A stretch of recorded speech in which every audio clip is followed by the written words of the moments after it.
mungkin dia tidak tahu penghasilan per tahunnya minnya itu berapa, itu tidak mungkin, kecuali itu tadi dia tidak mau mempelajari ya, tidak mau mengetahui. Assalamualaikum warahmatullahi wabarakatuh. Kembali lagi bersama saya. Video kali ini saya masih di seputar perkebunan, teman-teman. Posisi hujan, teman-teman ya. Posisi hujan. Oke, buat teman-teman dimanapun berada. Aduh, batuk teman-teman.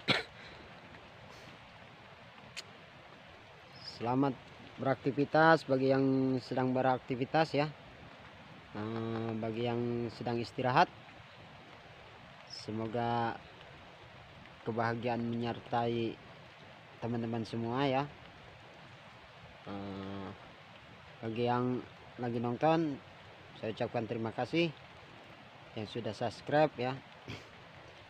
Oke, video kali ini saya sedang beraktivitas di kebun ya, sebagai pekerjaan rutinitas saya, karena saya seorang pekebun, teman-teman ya.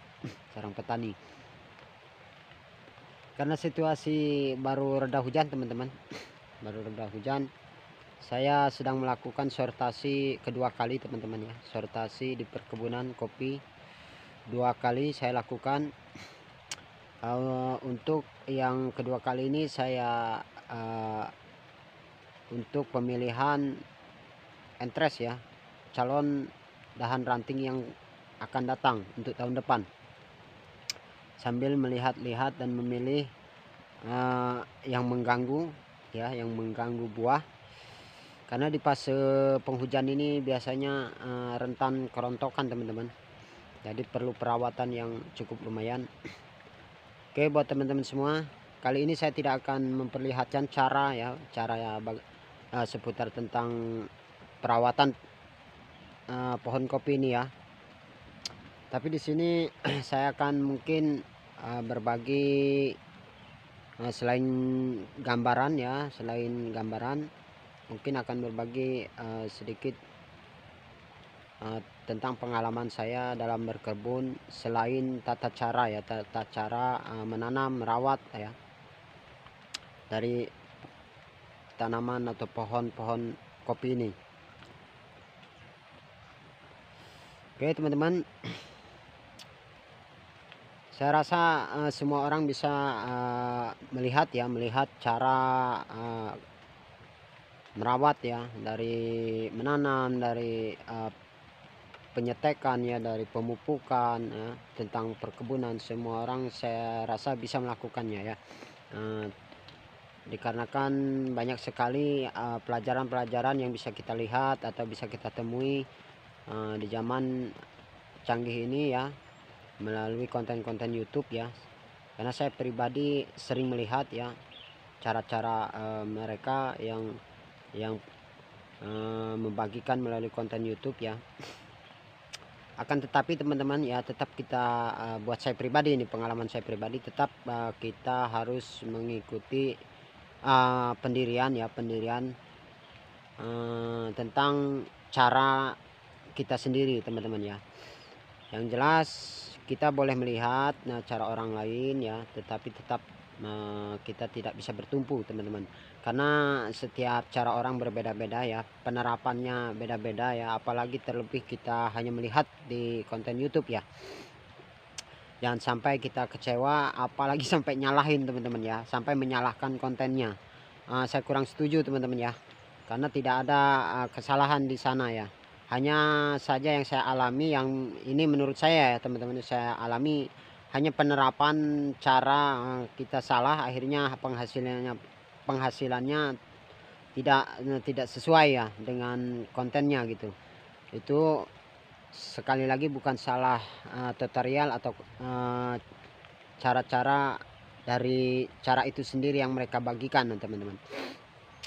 Jadi perlu digarisbawahi, kita boleh melihat ya, melihat, tapi tidak bisa kita sepenuhnya mengikuti, teman-teman. Oke, buat teman-teman dimanapun berada seputar perkebunan kopi ya. Di tempat saya, daerah saya, situasinya baru sebesar ini teman-teman ya, masih fasa degan ya, yang rawan rontok. Jadi ya butuh perawatan yang cukup lumayan. Maka di sini ya harus kita teliti ya, amati ya, dari pertumbuhannya, perkembangannya ya. Itu semua hanya kita yang tahu ya, hanya kita yang tahu karena kita yang merawat ya, kita yang melakukan. Makanya dari itu kita harus pandai melihat perkembangannya teman-teman. Oke, terlepas dari sebuah cara ya tadi, kita boleh melihat cara orang, tapi tidak bisa bertumpu ya, karena situasi kondisi terkadang beda daerah maka akan beda ya, akan berbeda. Jadi itu sebuah cara ya untuk prinsip dalam berkebun teman-teman. Perlu diketahui tidak sedikit saya dengar ya dari orang-orang ya, khususnya teman-teman saya yang sering berdiskusi ya, saya dengarkan, saya amati cara mereka ya, atau berbicara seputar tentang perkebunan teman-teman ya. Terkadang saya merasa lucu ya, kalau seandainya kita seorang petani, benar-benar petani ya, berkebun ya, apapun itu tanamannya ya teman-teman. Sebenarnya itu tergantung kita ya, tentang cara berkebun itu. Karena kenapa saya bilang lucu ya, ternyata selama ini banyak saya temui orang-orang di luar sana teman-teman ya, khususnya yang mengatakan dirinya seorang petani teman-teman ya. Ternyata banyak mereka tidak mengetahui apa itu petani yang sebenarnya seperti apa ya. Jadi wajar saja kalau mereka mudah putus asa atau merasa drop ya. Di situ sebenarnya poin-poin yang harus kita ketahui ya, yang harus kita pahami ya, bahwasanya bukan hanya cara menanam atau cara merawat ya teman-teman, tapi jiwa bertani ya, jiwa bertani untuk mempertahankan usaha kita ya,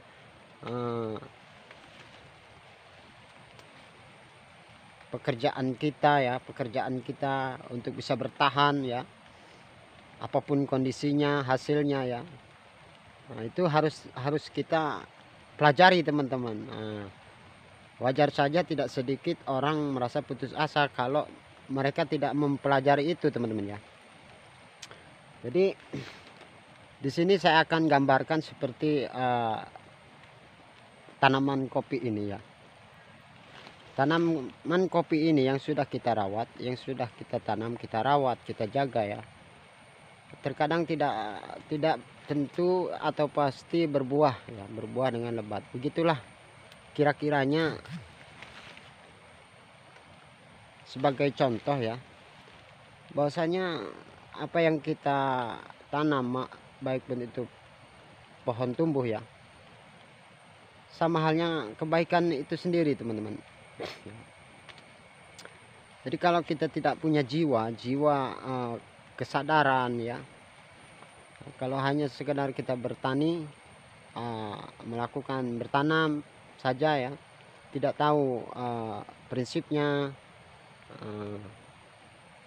seperti apa, jiwa bertani itu harus memiliki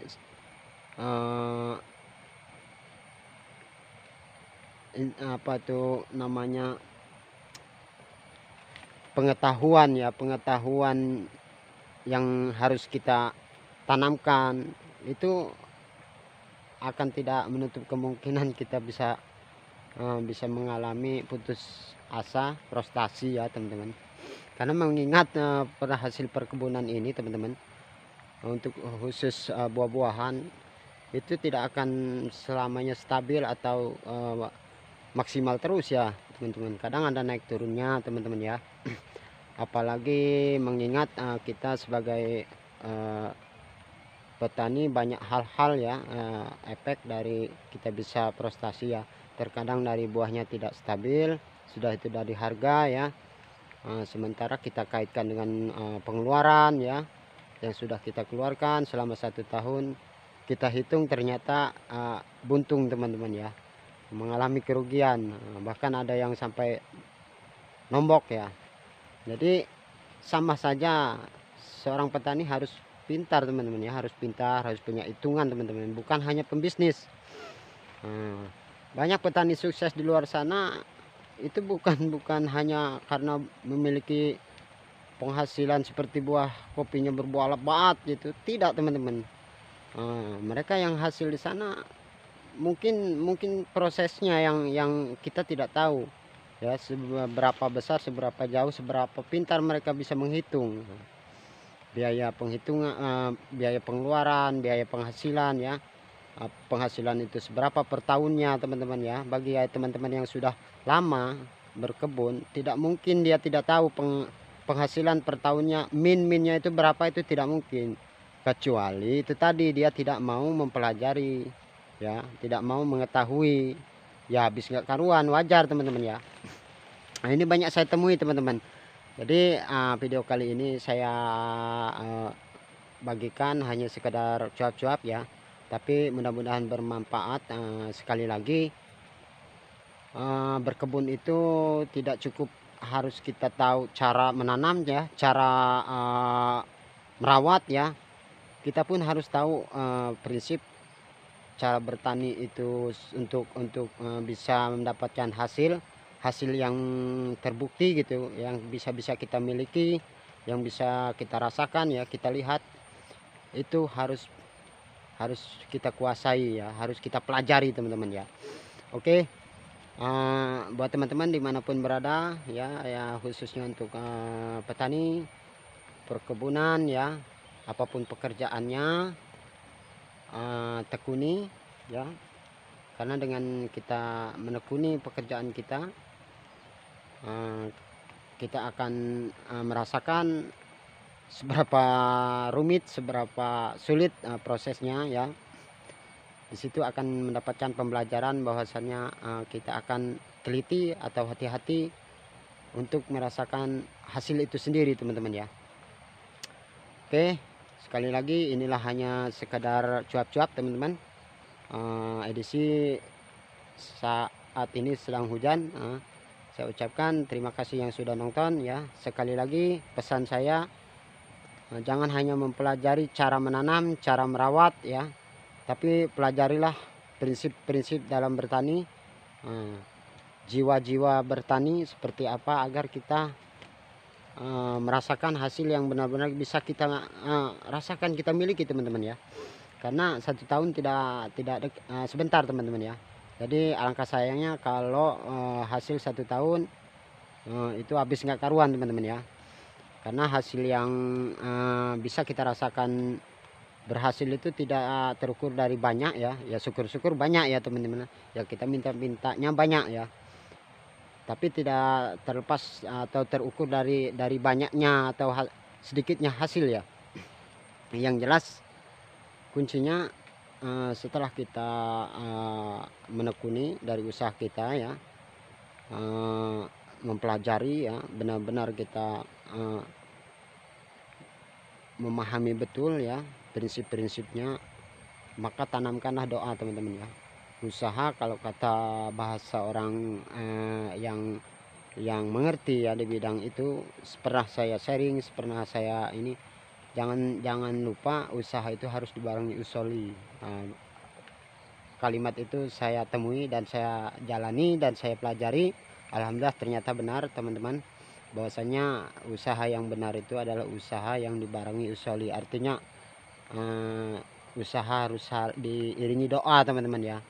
Dengan demikian insya Allah apapun situasinya, apapun kendalanya, sesulit apapun kita akan tetap bertahan ya, karena kita memiliki kesadaran diri, dari keikhlasan tadi ya, siap,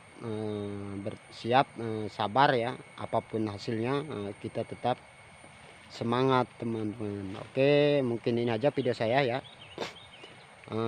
Salam satu tani, tetap semangat ya teman-teman. Mohon maaf buat videonya mungkin kurang begitu nyaman teman-teman ya, karena saya memakai handphone. Oke, ambil sisi positifnya, jangan lihat dari tontonannya ya. Biarpun tidak menarik, tapi mudah-mudahan ada baiknya dan bermanfaat buat kita semua teman-teman. Saya ucapkan terima kasih buat yang sudah nonton, yang sudah subscribe ya. Salam satu tani, tetap semangat, hadapi prosesnya teman-teman, tetap sabar ya, iringi usaha kita dengan doa. Oke, buat yang belum subscribe, kita berbagi kebaikan ya. Jika sedang nonton video saya, maka berbagilah kebaikan teman-teman. Oke, saya akhiri, tetap semangat, sehat selalu. Assalamualaikum warahmatullahi wabarakatuh.